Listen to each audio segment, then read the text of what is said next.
টিলা চামলিবাগ ২ নং রোডে আজ ভোরে ঘটে গেল এক অনাকাঙ্ক্ষিত ঘটনা। ফজর থেকেই টানা বৃষ্টি শুরু হয়েছিল সিলেটে এবং দেখতে পাচ্ছেন উপরে একটি পাহাড় রয়েছে, সেই পাহাড় থেকে কিন্তু মাটি ধসে পড়ে।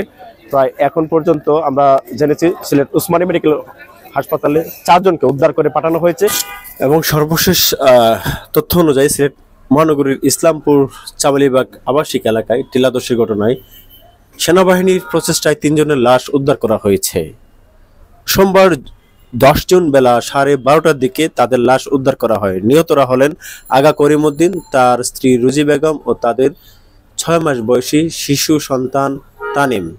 বিষয়টি নিশ্চিত করেন এসএমপির শাহপুরান থানার অফিসার ইনচার্জ মোহাম্মদ হারুনুর রশিদ চৌধুরী। তিনি বলেন, 3 জনের লাশ উদ্ধার করে ময়না তদন্তের জন্য এমএজি মেডিকেল কলেজ হাসপাতালে প্রেরণ করা হয়েছে।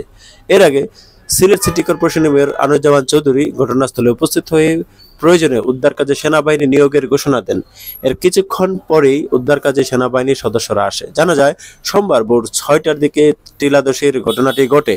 এই বাসায় 2টি পরিবার থাকতেন।